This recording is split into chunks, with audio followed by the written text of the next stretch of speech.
Olá pessoal, boa tarde. Quem está falando com vocês é o professor Anderson. Nós vamos dar continuidade ao nosso curso de hardware e para essa aula nós vamos falar um pouco sobre fonte de alimentação. As tomadas da parede da nossa residência, dos nossos escritórios, eles fornecem a eletricidade em corrente alternada. Entretanto, os nossos componentes de computador, eles exigem uma energia em corrente contínua. Essa corrente alternada que nossa residência recebe, ela é oriunda das hidrelétricas, ela é fornecida pela hidrelétrica. Já os computadores precisam de uma tensão mais baixa, por isso uma corrente contínua. E para fazer essa conversão de corrente alternada para corrente contínua, os computadores eles usam a fonte de alimentação. Essas fontes de alimentação dos computadores, com o passar do tempo, eles foram evoluindo. E nós temos praticamente quatro tecnologias, quatro evoluções da fonte de alimentação. A primeira fonte foi a AT, depois veio a ATX, a ATX 12 volts e depois a EPS 12 volts. A fonte de alimentação AT é a fonte de alimentação para sistemas computacionais antigos. Ela hoje em dia é considerada obsoleta, praticamente não se utiliza mais essa fonte, a não ser que um computador muito antigo que você tenha, que você utilize ele, aí sim você vai trabalhar com essa fonte. Mas os computadores atuais, eles não utilizam mais dessa fonte. Em seguida, nós temos a ATX. Ela é uma versão atualizada da AT, mas ainda considerada obsoleta nos dias de hoje. Apesar da sua grande utilidade, da sua grande utilização, ela ainda é, ou melhor, ela já é considerada uma fonte obsoleta. Nós temos a fonte ATX 12 volts. Essa é a fonte de alimentação mais comum no mercado hoje em dia. Ela inclui um segundo conector. Essa é a diferença do ATX para o ATX 12 volts.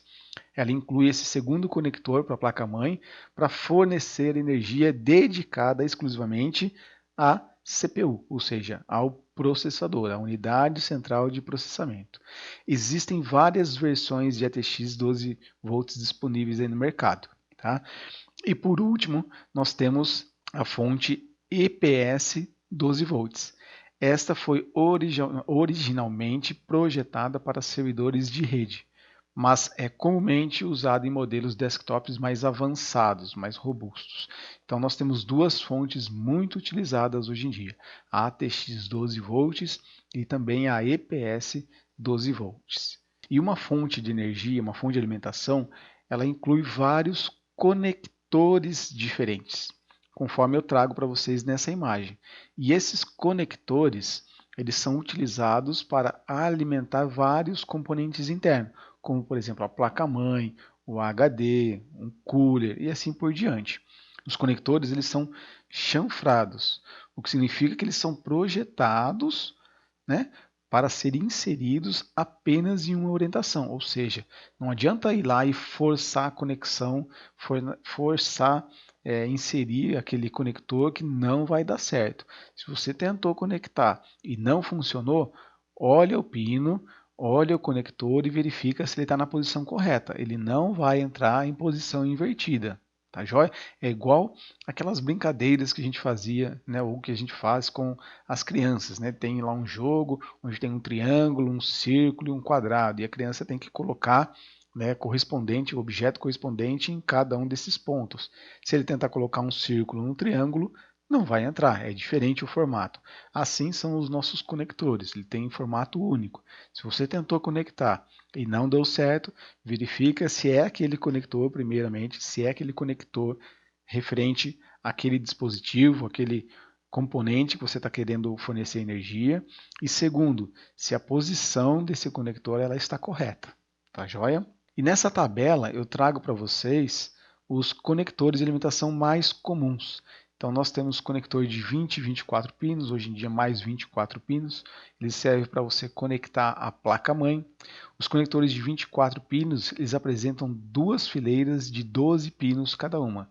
Já a de 20 são duas fileiras de 10 pinos cada uma. Temos os conectores SATA também, são utilizados para conectar unidades de disco, né, os HDs. Temos o conector Molex, que é usado também para unidades de disco, porém são discos mais antigos, que foi substituído pelo conector SATA.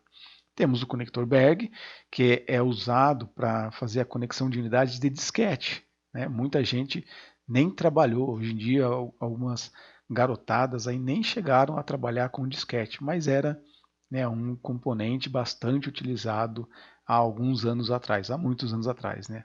Algumas décadas atrás. Temos também o conector auxiliar de energia de 4 a 8 pinos.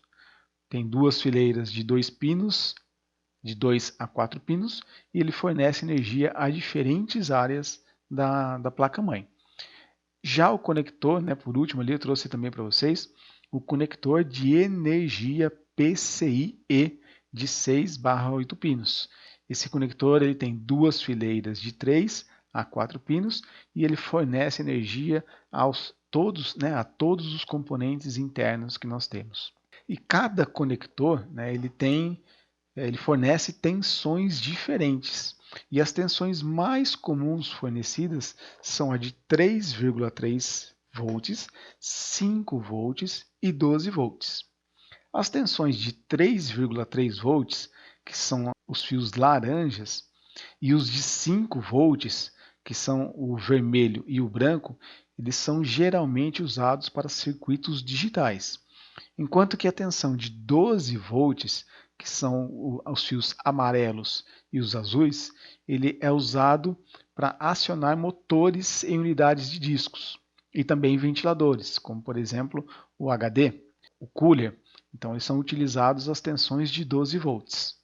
Eu trouxe para vocês uma imagem traseira da fonte de alimentação, porque também é uma parte importante. Na traseira de algumas dessas fontes de alimentação, ele há um pequeno switch, né, que nós chamamos ele de switch seletor de tensão, que é esse pino vermelho que vocês estão enxergando aí. Esse switch, ele define a tensão de entrada da fonte de alimentação. Isso é muito importante. Ele pode ser 115 ou 230, depende da tomada que você vai ligá-lo.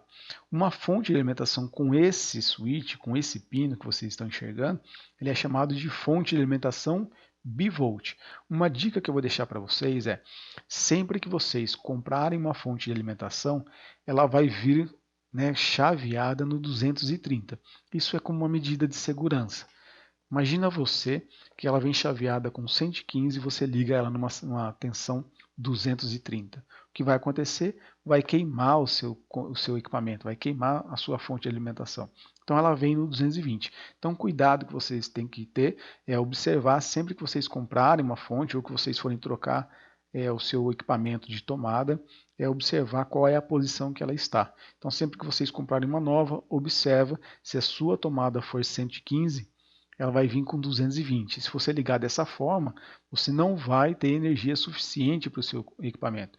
Isso é algo comum que acontece quando algumas pessoas que não têm tanta experiência compram uma fonte de alimentação nova, não observa essa chave seletora e ela vem com 230 e ele liga numa tomada 115 e acredita que aquele equipamento está com um problema de fábrica e resolve voltar na garantia.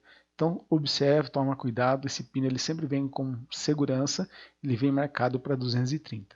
Se uma fonte de alimentação ela não tiver esse switch seletor de tensão, ela detectará e configurará automaticamente a tensão. Então não se preocupe, eu estou olhando aqui na minha fonte traseira, eu estou verificando que não tem essa fonte seletora. E agora, o que eu faço?